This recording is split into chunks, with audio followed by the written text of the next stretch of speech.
on that he will be sharing with us. He is, generally speaking, coming as a guest and as a candidate for youth program in our Islamic Center. So, inshallah, he will open the subject and leave some time for question and answer if you have any, and we'll take it from here, inshallah. Brother Bilal.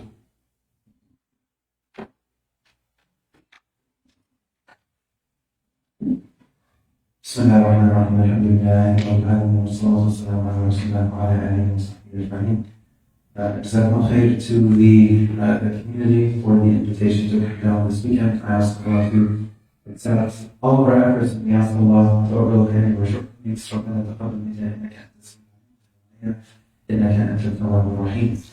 The reason why I wanted to spend a few moments tonight speaking about the ayah of hope, as it is commonly referred to in Surah Al-Zumar, is because I think, as we're all aware, in different ways, a lot of similar ways, the last couple of years have been extremely difficult for all of us in so many different ways. Many of them similar, many of them different.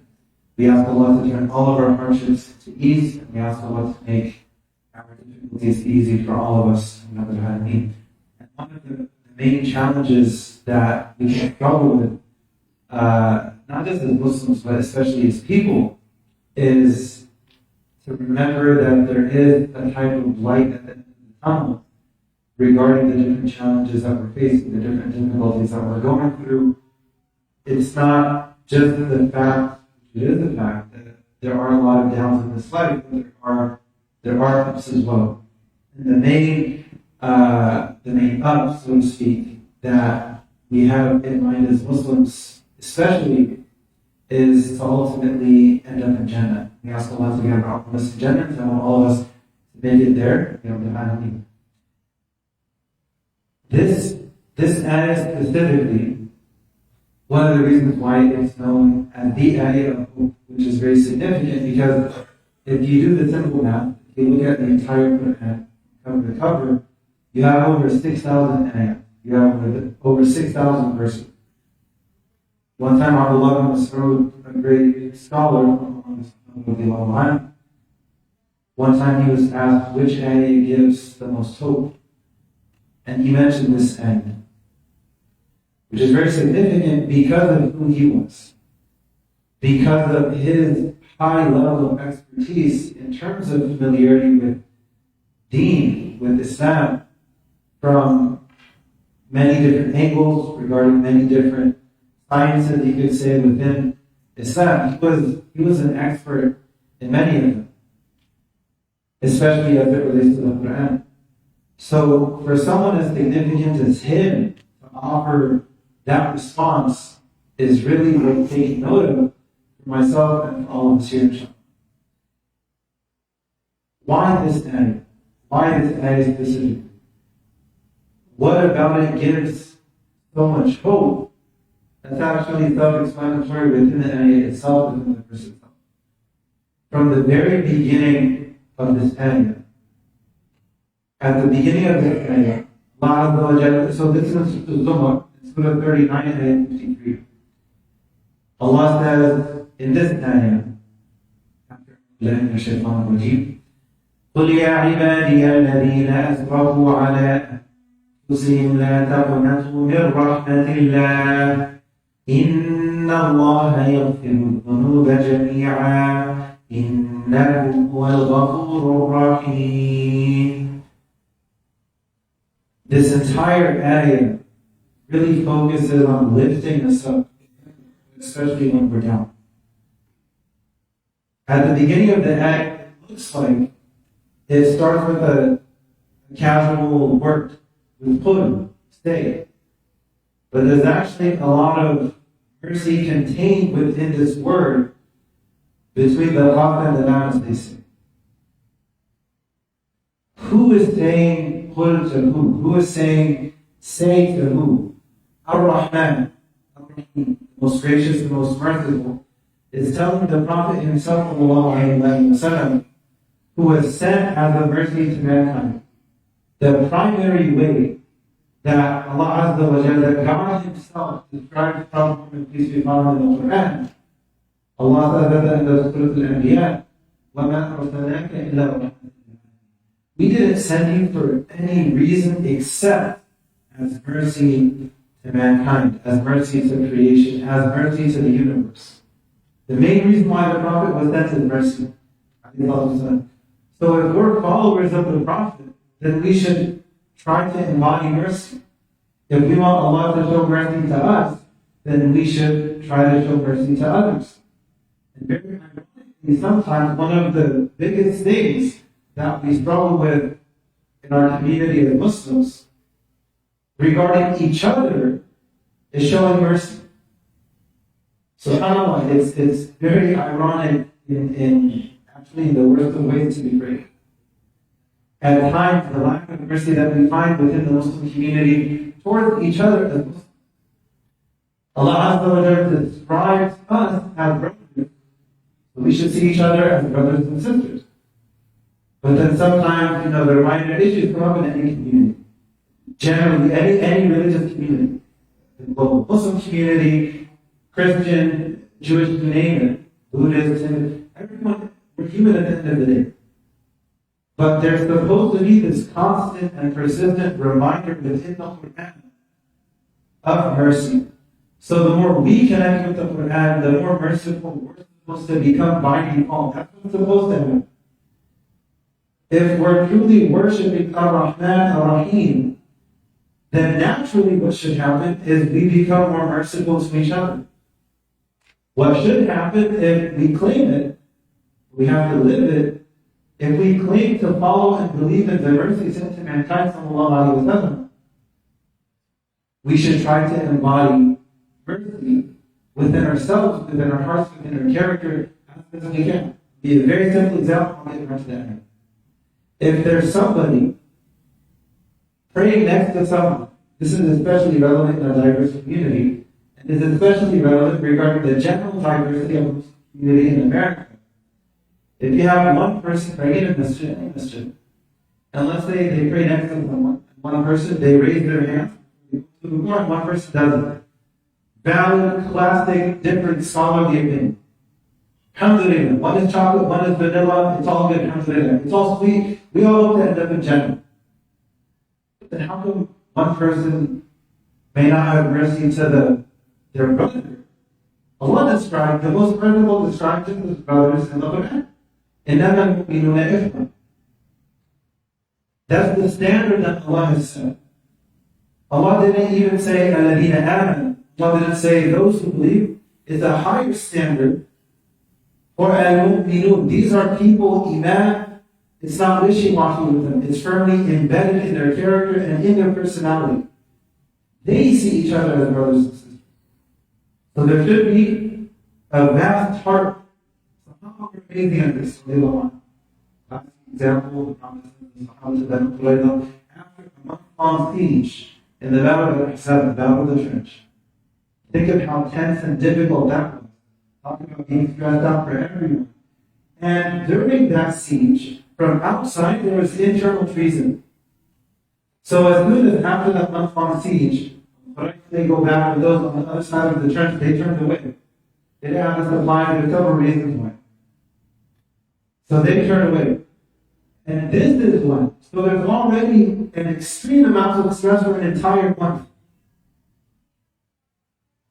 The Prophet sends the Sahaba, don't pray Asr until bedtime. We need to go deal with that now. They committed treason, they're some from among them. They committed treason against us in a time of war. We need to go deal with this now. The external enemy has gone now. There's this internal issue that we really need to figure out now. There's a lot of tension. The Prophet ﷺ, said, don't pray Asr. One group understood it literally, one group understood it figuratively. So they're on their way, and their time is going down. So they have this discussion with adab, love, respect, and mercy.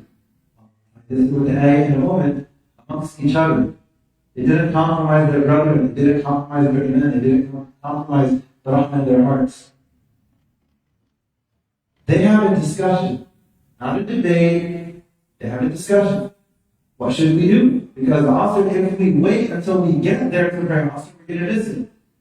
So one group from among them, they said, we're not praying Asr until we get there. This is what the Prophet commanded us. Even if that means missing it, the Prophet clearly, verbally said verbatim, do not pray Asr. So they said, we're not praying now. We're going to wait till we get there. They understood it in that way. The other group, they understood what the Prophet meant figuratively. The intention was, we understood that his intention was to go quickly. He didn't actually literally mean, don't pray until, because he wouldn't want us to miss the prayer. At the beginning. The same statement from the same person, one group understood it in one way, one group understood it in another way, from the same exact statement. One prayed Asr during the window of time before they got there, another group waited until they got there. They prayed. Even though it was late, they prayed. When the Prophet caught up with them, they mentioned to him what happened. The Prophet gave a stamp of approval for what? Look at the Rahman, the wisdom in his heart, in his philosophy, in that matter, his approach. And among the Sahaba, he didn't turn to fighting, butting heads, and the fabric of the community has to be maintained. And far too often we compromise a core concept in our deen, if not the core concept in our deen, of mercy, unfortunately at times, because of different opinions. There are many different opinions on many different things in our deen. That's actually the norm. There are different opinions. But how do we interact with each other? There has to be rahmah. I want to go back to the ayah.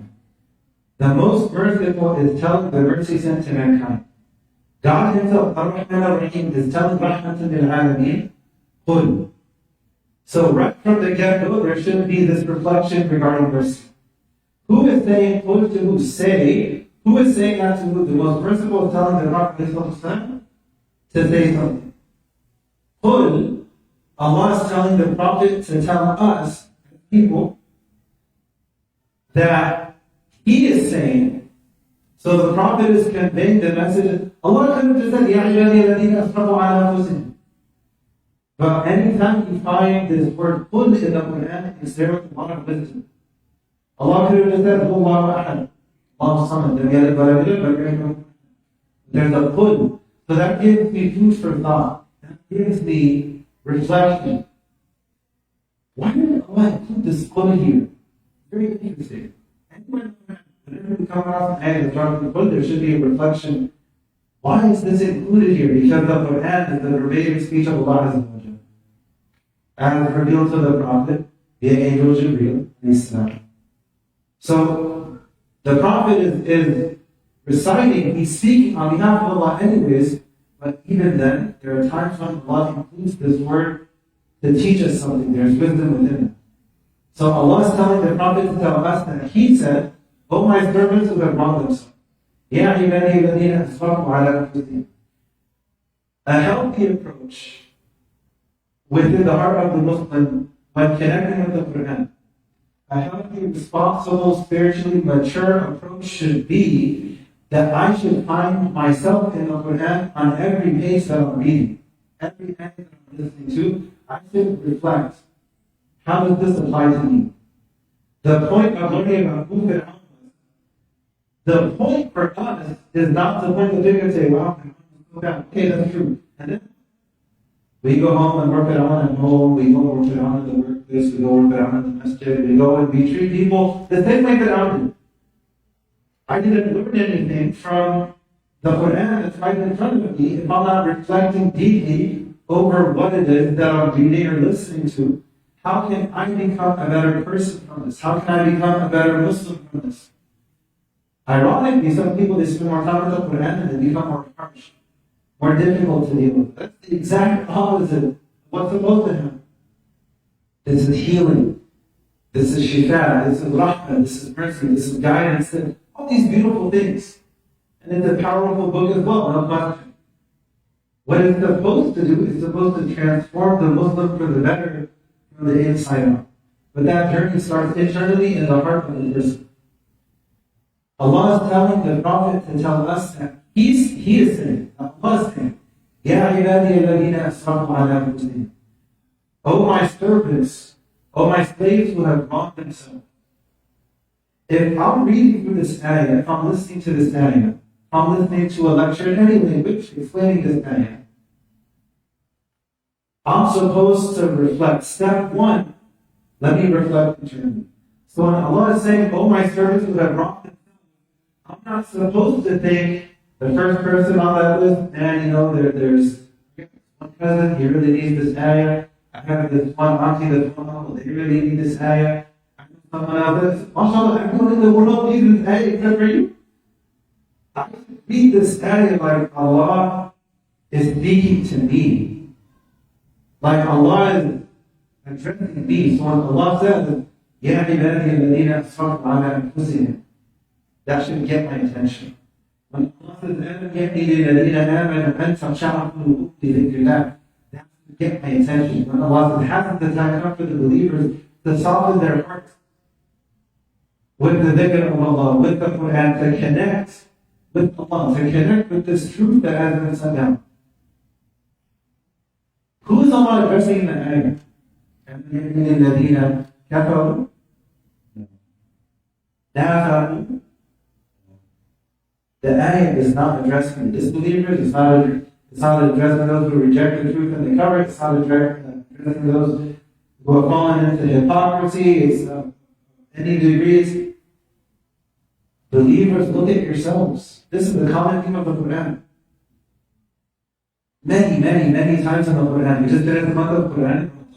We ask Allah to help us to remain connected with the Quran for the other 11 months as well. Say Ameen. If a person goes through the Quran cover, you find many times,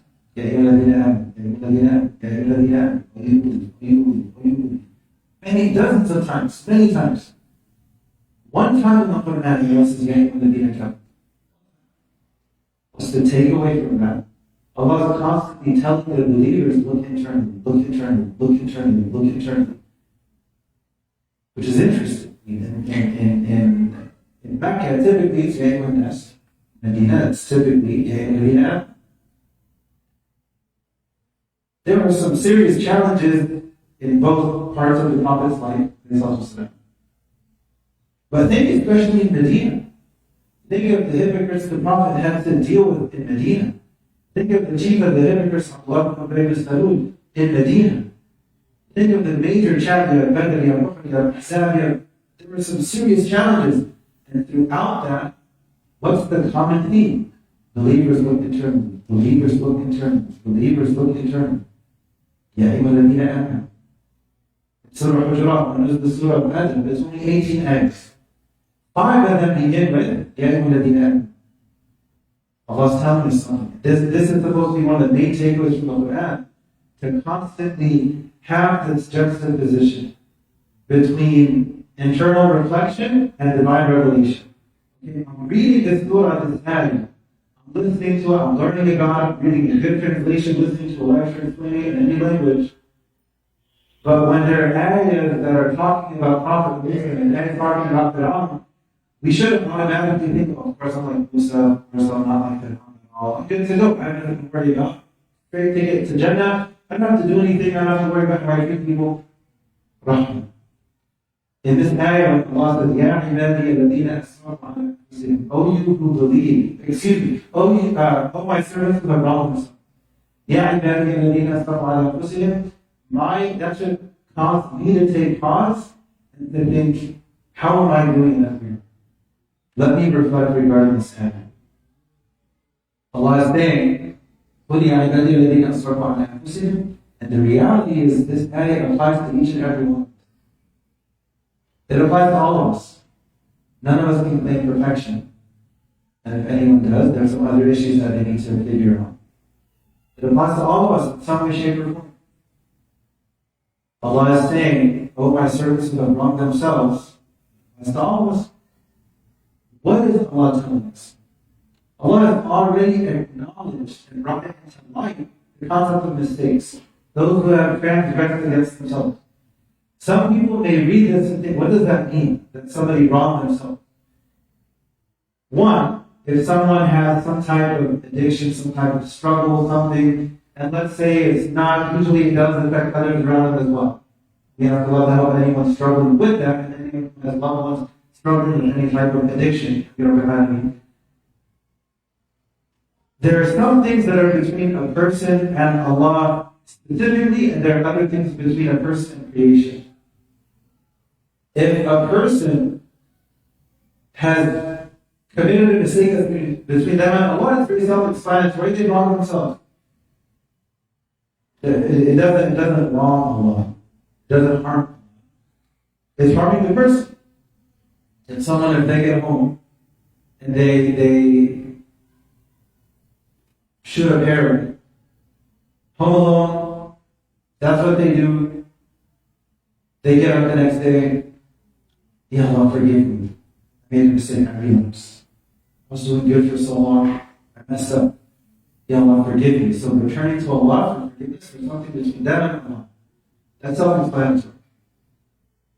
But even if somebody goes and they wrong someone else, yes, they wrong that person, but in the long term, they wrong themselves because they have to answer for wronging that person or those people on the day of judgment. Classic example, Fir'aun. Fir'aun killed how many thousands of innocent babies? No question, he definitely wronged them and their parents. And imagine a mother going through 9 months of pregnancy, go through the pains of labor, and then a few moments later, if she has a boy, that boy is taken and killed. Extremely painful, extremely difficult. Even though Fir'aun wronged those people so much, those families so much, that entire nation of Bani Israel at that time so much, in the long run, he wronged himself more. وَأَدْخِلُ آلَ فِرْعَوْنَ أَشَدَّ الْعَذَابِ. Fir'aun and his people, Fir'aun and his cronies, Fir'aun and his henchmen, Fir'aun and his minions, Fir'aun and they had to deal with the most painful punishment. So even if they wrong someone in the short term, in the long term, it comes back to bite them. So Allah is saying, O my servants who have wronged themselves, Ya ibadi alladhina asrafu ala anfusihim. Then what does Allah say? La taqnatu min rahmatillah. Allah gets our attention. O my servants who have wronged themselves. How am responsible for reading this? I should pause and, Ya Allah, forgive me. Ya Allah, forgive me. I've made so many mistakes, please forgive me. Forgive me and enter me into Jannah. A classic trademark of the people of Jannah is to be humble. Sometimes, within the masjid, you have a lot of people who are doing a lot of good things outwardly. It could be praying, it could be reading the Quran, it could be anything. And we generally have a good opinion of people across the board, Muslim love, no question. But if people are praying and then they don't know how to treat their fellow Muslim, then what fruit are they getting out of it? If they're not embodying mercy, what are they getting out of it? They just pray to the most merciful, and then right after prayer to someone, they go into the roots of someone else. Outwardly they were praying, but internally they didn't benefit. Outwardly there's the shell, but internally, inside there's nothing. We ask a lot of advice from that situation. Actually, Allah threatens people. It's interesting, you have an ayah in Surah Al-Ma'un, وَيْلٌ لِلْمُصَلِّينَ. As a standalone ayah, it's very interesting. فَوَيْلٌ لِلْمُصَلِّينَ. That is the entire ayah, start to finish. You may translate it in Shakespeare English, so woe to those who pray. Wail is like a very severe warning. And if a person doesn't take heed from that warning, then they end up in a special, basically, valley in hellfire. And look at this from the name of it is waiting. So there's the warning. If you don't take heed from this warning, then that's where the person ends up. The wailun lil for who? Lil musallin. So just praying in it, again, they have a good opinion of people like that from everyone. But Allah is telling us to look internally, because if you're only praying externally, there's only the shell, there's a chance that someone ends up in big trouble. It doesn't mean we don't pray, it doesn't mean we don't try. We do what we can. But Allah is those who do certain things outwardly, but then there's nothing internal. There's no benefit, there's no rahmah, there's no fruit that comes from it. So Allah is telling us in this ayah, O my servants who have wronged themselves, what is Allah telling us? لا تقنطوا من رحمة الله. Don't despair in the mercy of Allah. لا تقنطوا من رحمة الله. A person may think to themselves, okay, Allah just said, don't despair in the mercy of Allah. Allah Himself said, don't despair in the mercy of Allah. Allah knows how we are. We may think to ourselves, alhamdulillah. Someone may think to themselves, okay, fine, Allah said, don't despair in the mercy. But this is something they may think themselves. The next of the verses will kick in. Because the next wants to kick someone under down. Shaitan wants to kick someone under down. So someone may come across and say, let's despair in the mercy of Allah. Someone may think to themselves, yeah, but I'm extra bad. I've done things that are extra horrible. Okay, Allah is saying, don't despair in our mercy. They may think to themselves, but for me it's different. Because I've done this for this many years, this for that long, I've done this, that, which may be horrible things. But Allah says, immediately after that, Allah knows how you can Allah knows how you are in the creation. We come across something that says that those women are saying, Allah. It's as if we're trying to talk ourselves out of the mercy of Allah. It's very strange. The way we deal with each other, the way we deal with other people, other Muslims. It's as if we don't want to bring them closer to the mercy of Allah, and instead we want to push them away. And they say, no, we don't want to act, but that's what they're doing. The proof is in the pudding. So Allah is telling us, don't despair in the mercy of Allah. Someone thinking that this is someone's mind. Yeah, but what if somebody got forgotten from Allah? What if the 27th night of Allah, someone did they finally extra? How do we teach Islam to our youth? How do we teach Islam to other people? Do we teach them about the mercy of Allah? There's no question. There's another side, another planet.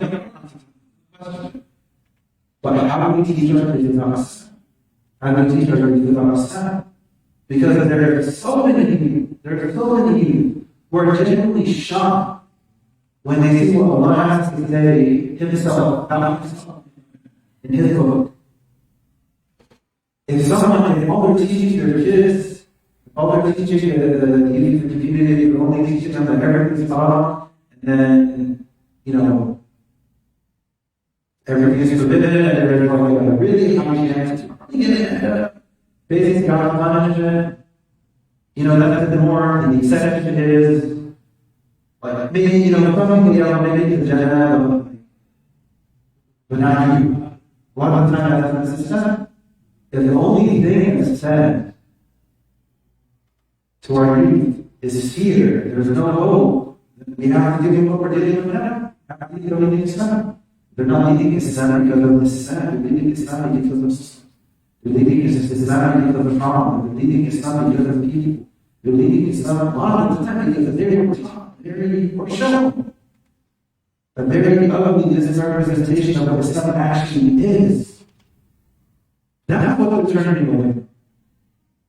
Right? There's the saying that people put lipstick on a pig. Still a pig. Right? Now, if that's for something bad, now flip it to the best thing ever. وَخَيْرٌ مِّمَّا يَجْمَعُونَ قُلْ بِفَضْلِ اللَّهِ وَبِرَحْمَتِهِ فَبِذَلِكَ وَخَيْرٌ مِّمَّا يَجْمَعُونَ.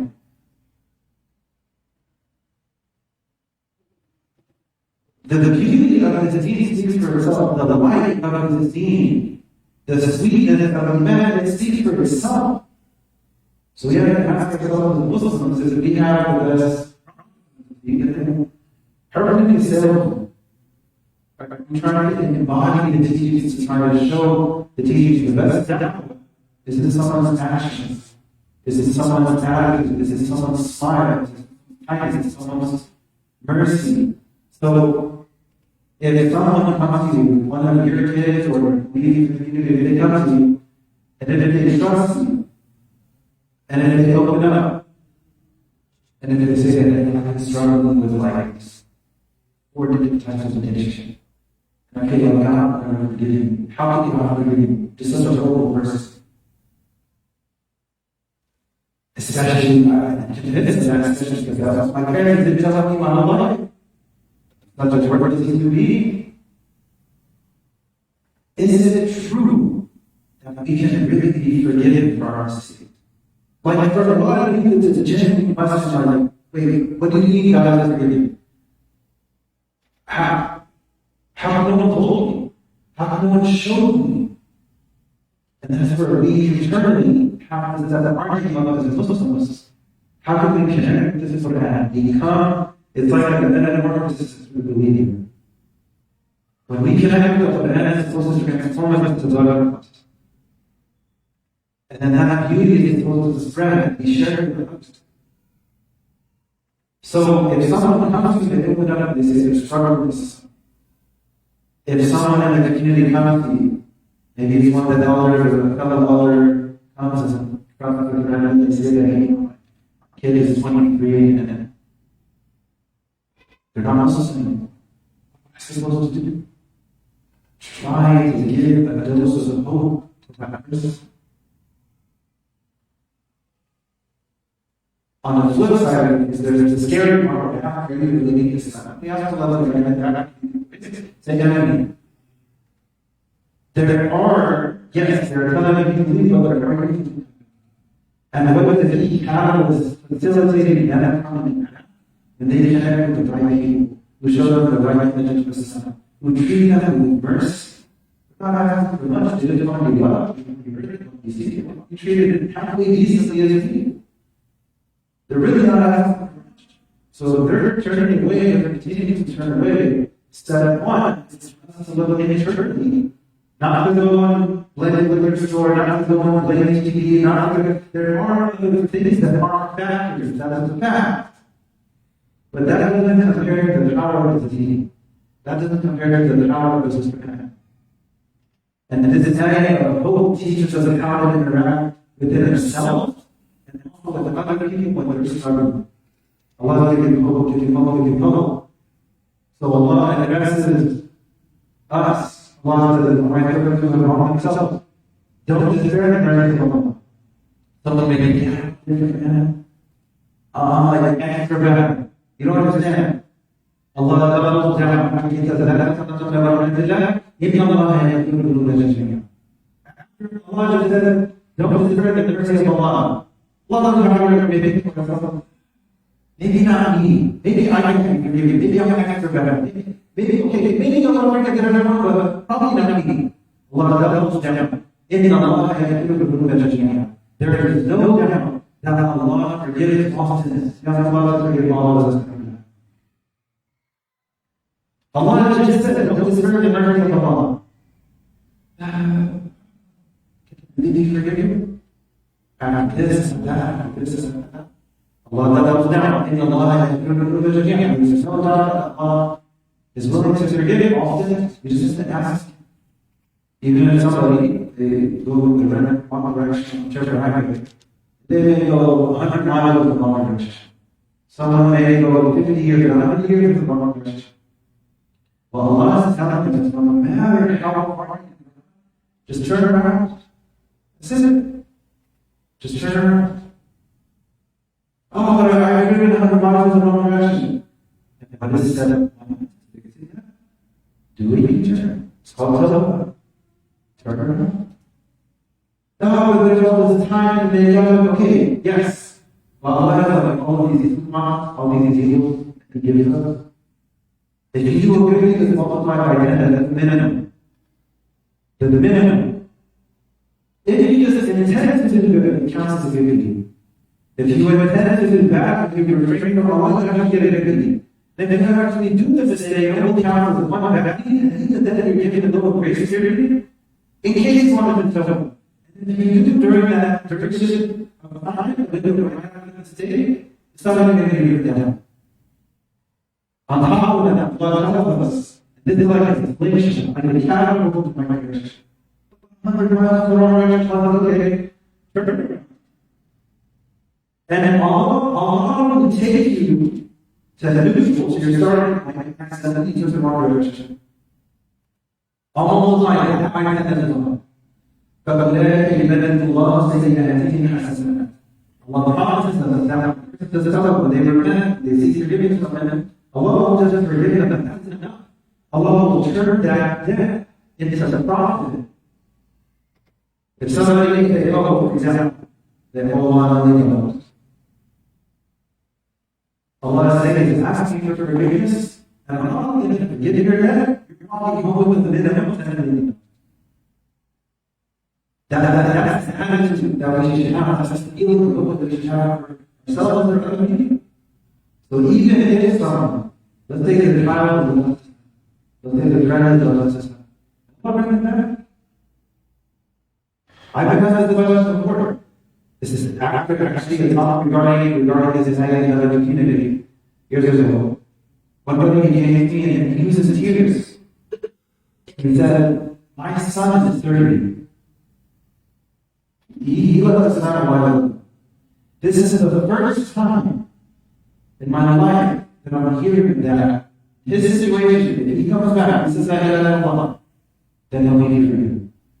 I never did that. Thank you. He's in tears. Beautiful Allah of 60s. He never knew that if someone, if they leave him and they come back, clean slate, new page. They didn't have to do this. May Allah bring his son back. And may Allah bring all these other individuals who are struggling to take him back. And Allah says, don't despair in the mercy of Allah. Allah Himself is in Allah and there is no doubt that Allah forgives all sins, forgives all sins. Not for Allah, okay. Allah says it right here, so forgives all sins. Alright, cool. Right now, go party next. What does it mean to forgive all sins? What does it mean? Like check himself. So what does it mean? And what does Allah forgive right here? That's not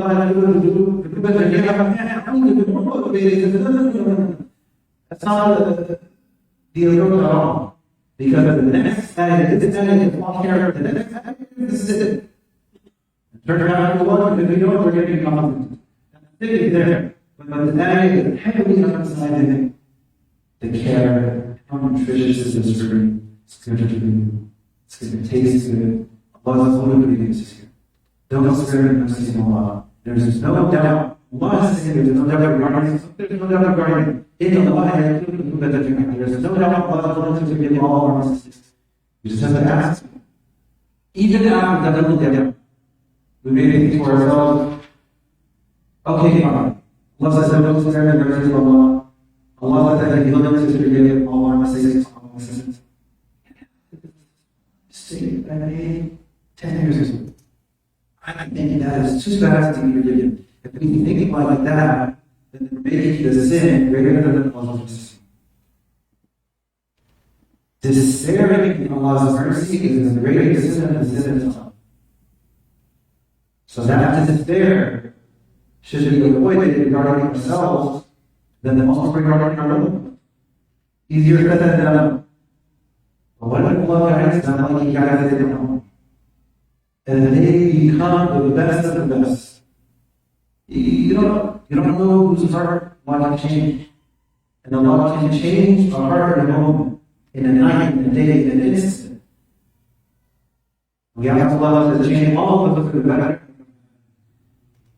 A person may have to live in God still not convinced how forgiving He was.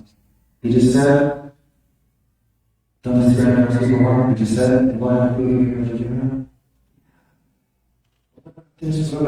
Allah triples down. And now there is no doubt He is the forgiving, the mercy. So this should give us that He can know that and the worst struggle is the anxiety of the it should be a thoughtful regarding that. We should be out of the private meeting. This is all forgive me and guide me and help me and show your consistency and what are the two things last is the most common imperative to Allah, not just as a static, the two most common imperatives of Allah is forgiving and is. So this is how He sees Allah. That's how we should think of it.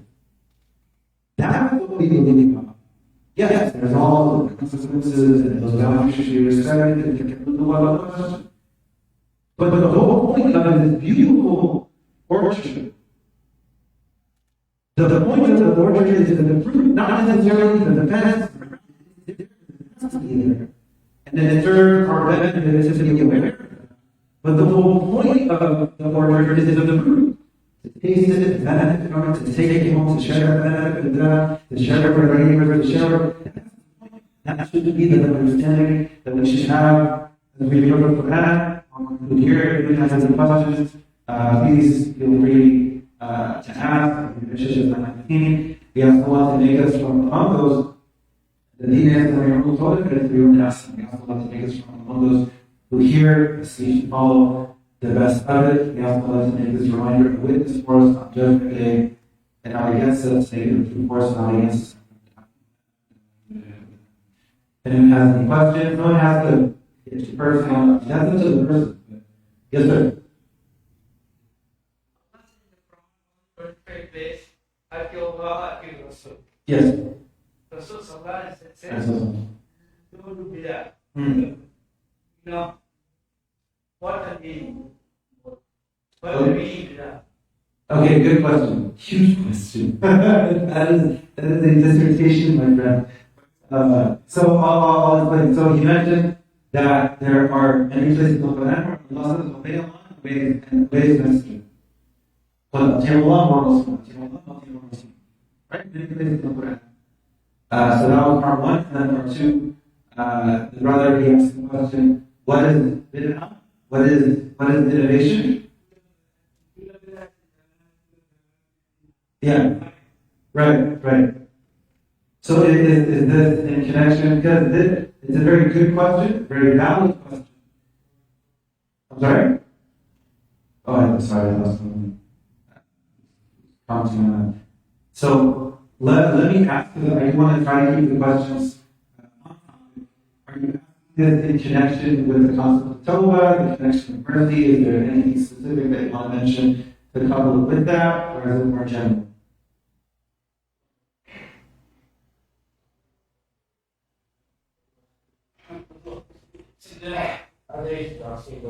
The first thing is beyond the topic, but we should be focusing on the questions. Yeah, so we can take that question, but I want to give time. Maybe we can get to it, but first I want to get to, is that okay? I want to get to any questions related to the topic. Is it? Just like the brother said, there are many verses in the Quran where Allah subhanahu wa ta'ala mentions the number 7. Ask forgiveness for them 70 times, if not, Allah will not forgive. So there's it's many times. Where they do tawbah, break, but the number here 7 is in the realm of Allah's knowledge. However many 70 could be, 300, 200. So the big question is, in your research, what did you reach as the main breaking up? Good question. So that number, good reference to in Surah Tawbah. Allah mentions regarding the leader of the hypocrites,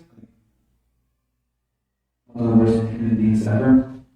Allah is telling the Prophet that if you seek forgiveness for him 70 times, if you seek forgiveness for him, if you don't seek forgiveness for him, even if you seek forgiveness for him 70 times, Allah will forgive you. And that's in specific connection with, especially the leader of the hypocrites, a very specific context, but regarding that number, 70, that does tie into this topic, so it's the same topic.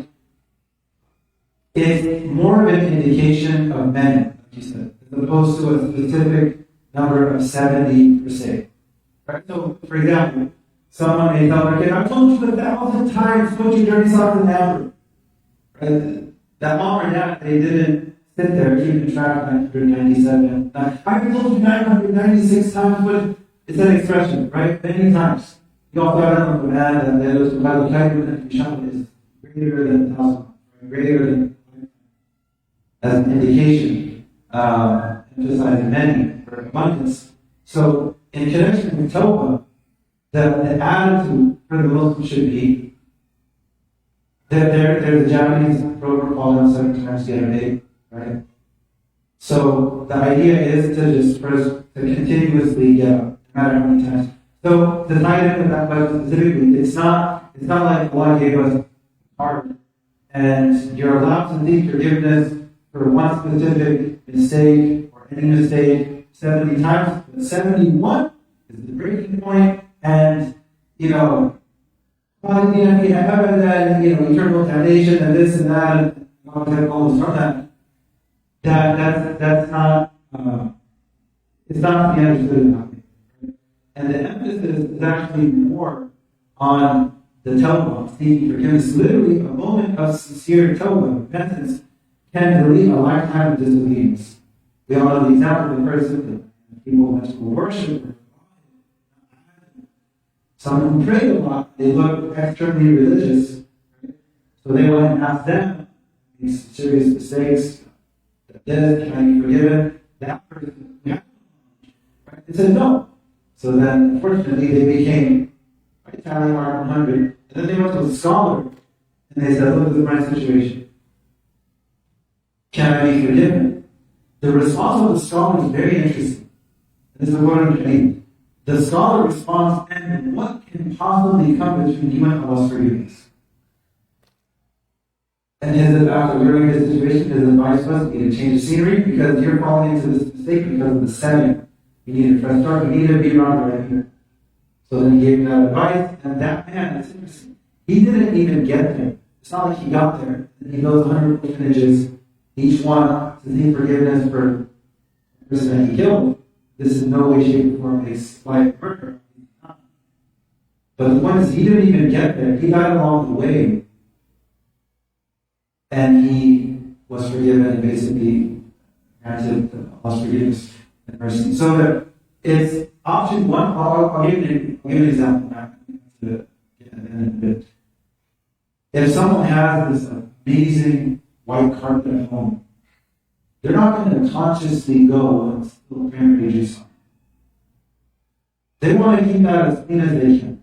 They also want to keep their heart as clean as they can. But built into the plan, Allah tells us figuratively, but if you spill your juice on the carpet, here's how you clean it up. And there's the encouragement to clean it up ASAP. Right? So option one, we try to avoid whatever the mistake is when the mistakes happen. والذين إذا فعلوا فاحشة الله ذكروا الله فاستغفروا لذنوبهم. That is they're very quick to see Allah's forgiveness. So they option one, we try to avoid it in case something does go. We're going to try to clean it up as soon as I possibly can. Very good questions. I'm okay. It's 9.3. You can take one short question for the marker and then. We're going to the thing. So it could be ignorance, it could be something that with no intention. But I heard that some people they do things, but it's a line, yeah. So I will do something. I will go my pilot 70 or 60.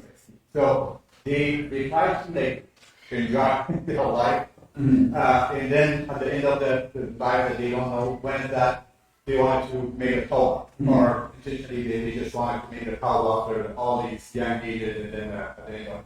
What is your opinion on that? So what type of maghfirah would be on those type of people that they do mistakes, they do sin, not mistakes, but they actually do the sin, and then they just want to make it a delay and do that tawbah at the end of the life. Very good question. I'll break our response down in two parts, because I'm okay. I'll listen to you for asking such a good question. Part one. If a person did that, and then they did actually have a change of heart, perhaps later on in their life, perhaps when they're age, then we believe that tawbah is definitely accepted, inshallah. So regarding that, can that person be forgiven? Sure, Allah forgive all of us.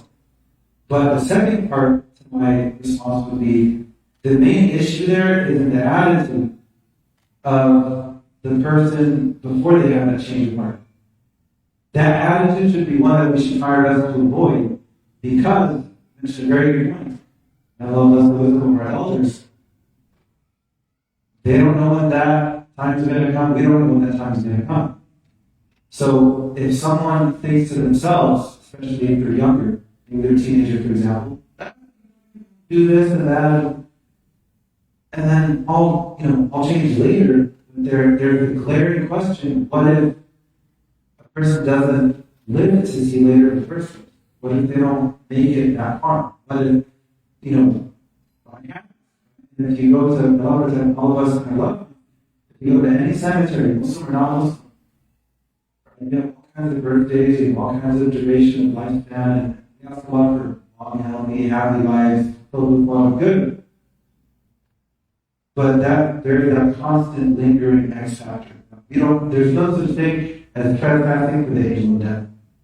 Someone they can't say, wait, no. Breaking, entering, you enter. I hope I gave you permission. Oh, you have to wait outside. Just give me 5 minutes. We're going to make a balloon, praise God, ask God to forgive me for everything. Okay, then I'll meet you outside. Obviously, as we know, it doesn't work. So the main issue there is in the attitude and the approach.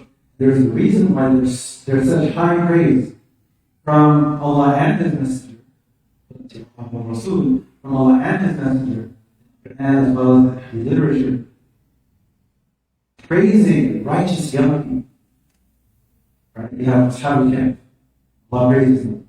Right? You have 4 major stories in Surah Al-Kahf. The first one, Allah is praising a few, small number. But the quality of their sincerity of Allah is sky high. Young people who are righteous. From the Prophet ﷺ, he mentions the famous hadith, 7 categories under the shade of Allah Azza wa Jalla. Judgment Day. The first category, righteous leadership. Righteous leader. And this is understood in the most bird's eye view term. At a state. But it can be understood in more minor ways as well. Right after a just leader, what's mentioned is pious leader. Right? There's a connection. But the point is, out of there's an entire category. Right? So it's extremely difficult, and it'll make it easier for youth. And it'll help them, and allow us to help as best we can to try to smooth things over and to facilitate things. But hopefully, and the beauty of Islam speaks for itself. I'll conclude with this. You look at the Ashur Bashir al-Jannah, this elite group of 10 Sahaba, who were explicitly mentioned by him as the promised Jannah. But they're an elite group. The average age, when you take the ages of them, their average age when they accepted Islam was 20. Which is very interesting. Right? There was so much carry on the shoulders of the Prophet Mus'ab ibn Umayr. That's the ambassador to Medina. You have Sayyidina Ali, the Prophet Medina. We have many examples. So I'll go ahead and conclude it there. But if anyone is older in age, no matter someone's age, there's never a justification for us to not ask Allah. Someone could be 50, 60, 100, whatever. There's that side, and then there's the other side where we ask Allah to guide us, and we need to try to have better attitude. Approach. We can go ahead and look at things there. We can move on for then. Yes, Allah to guide us, forgive us, yes, Allah to accept our actions. نستغفرك ونتوب إليك.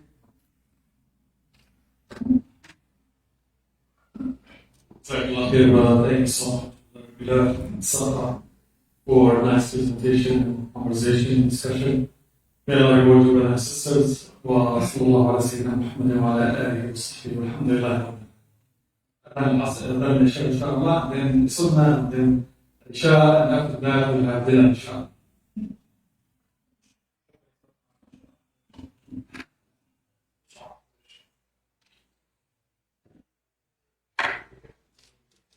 الله أكبر الله أكبر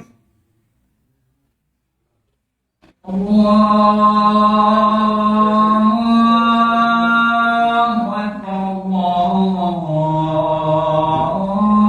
الله أكبر أشهد أن لا إله إلا الله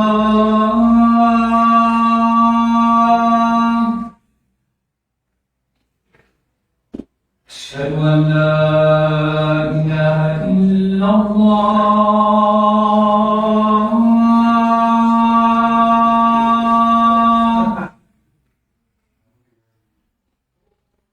أشهد أن محمدا رسول الله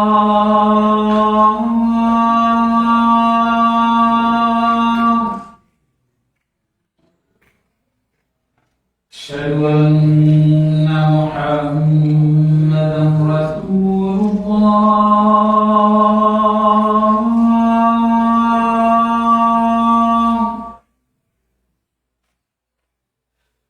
حي على الصلاة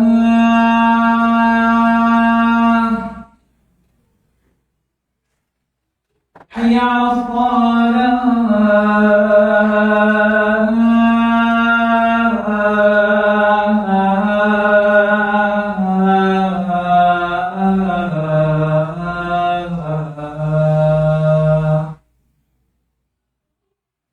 حي على الفلاح حي على الفلاح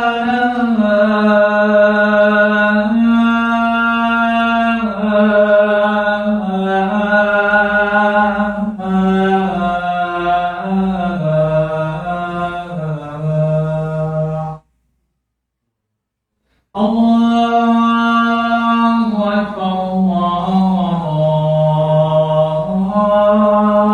الله أكبر لا إله إلا الله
الله أكبر الله أكبر أشهد أن لا إله إلا الله أشهد أن محمدا رسول الله حي على الصلاة حي على الفلاح قد قامت الصلاة قد قامت الصلاة الله أكبر الله أكبر لا إله إلا الله.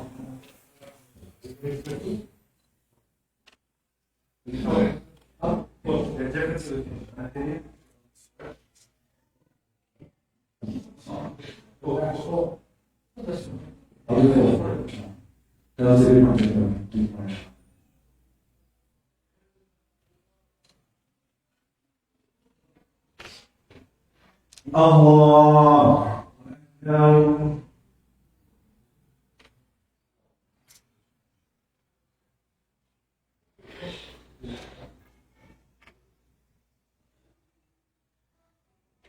الحمد لله رب العالمين الرحمن الرحيم مالك يوم الدين إياك نعبد وإياك نستعين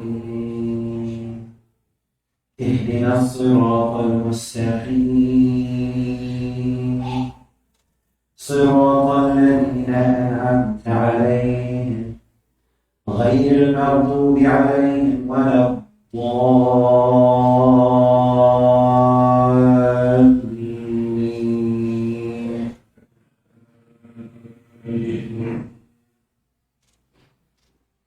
وعباد الرحمن الذين يمشون على الأرض هونا وإذا خاطبهم الجاهلون قالوا سلاما والذين يبيتون لربهم سجدا وقياما والذين يقولون ربنا اصرف عنا عذاب جهنم إن عذابنا كان غراما إنها ساءت مستقرا ومقاما والذين إذا أنفقوا لم يسرفوا ولم يقتروا وكان بين ذلك قواما والذين لا يدعون مع الله إلها آخر ولا يقتلون النفس التي حرم الله إلا بالحق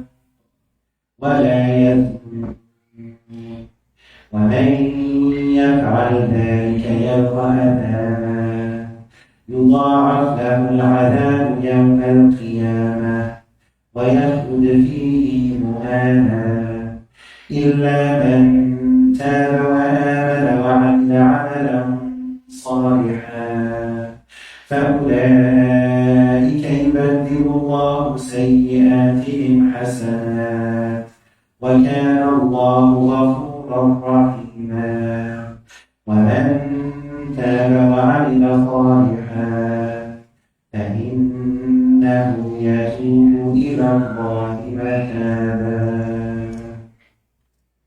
الله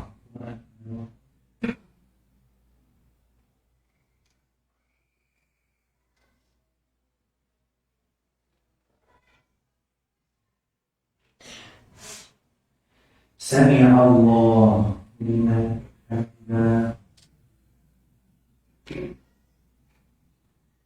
الله أكبر.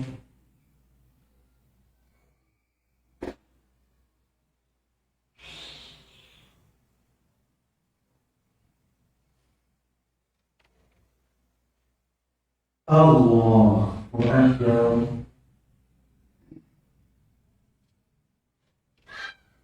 الله أكبر.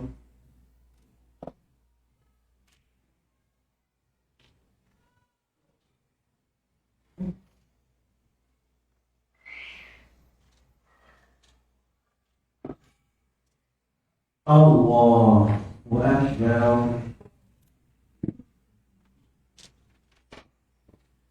الحمد لله رب العالمين الرحمن الرحيم مالك يوم الدين إياك نعبد وإياك نستعين اهدنا الصراط المستقيم صراط الذين أنعمت عليهم غير المغضوب عليهم ولا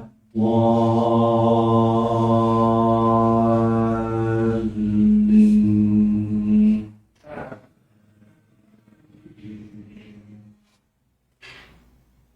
والذين لا يشهدون الزور وإذا مروا باللغو مروا كراما والذين إذا ذكروا بآيات ربهم لم يخروا عليها صما وعميانا والذين يقولون ربنا هب لنا من أزواجنا وذرياتنا قرة أعين واجعلنا للمتقين إماما أولئك يجزون الغرفة بما صبروا ويلقون فيها تحية وسلاما خالدين فيها حسنت مستقرا ومقاما قل ما يعبأ بكم ربي لولا دعاؤكم فقد كذبتم فسوف يكون لزاما الله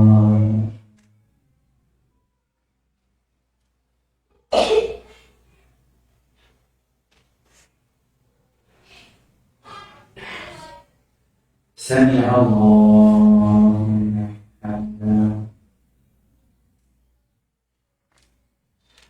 الله أكبر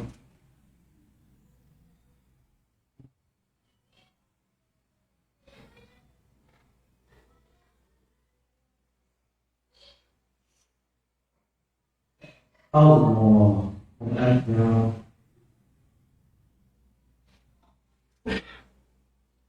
الله أكبر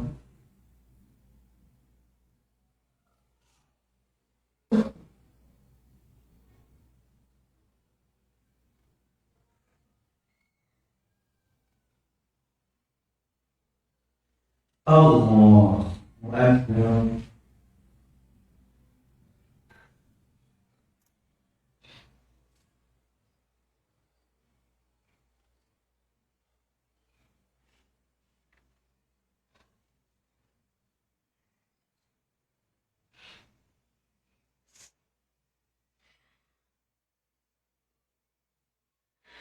الله أكبر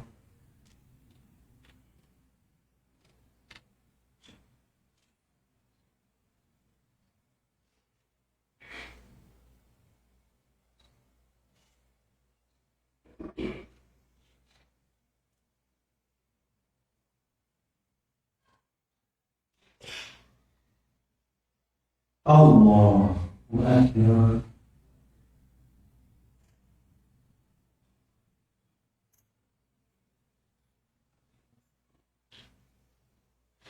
سمع الله لمن حمده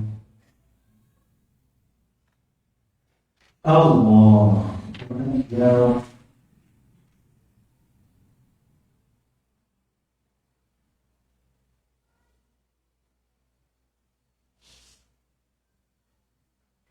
الله أكبر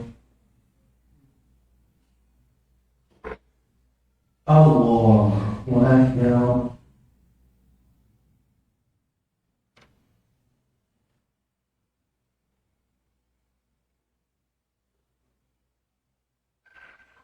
الله أكبر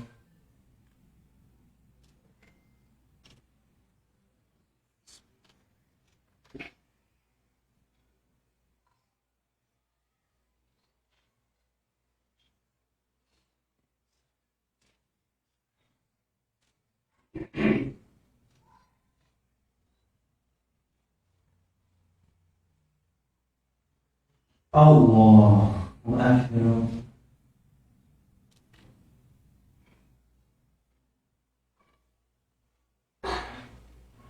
سمع الله لمن حمده الله أكبر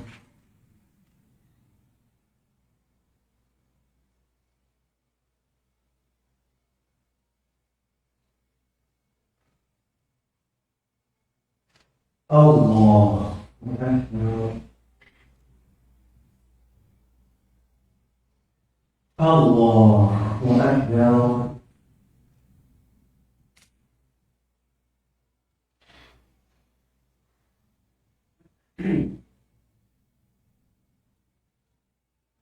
الله أكبر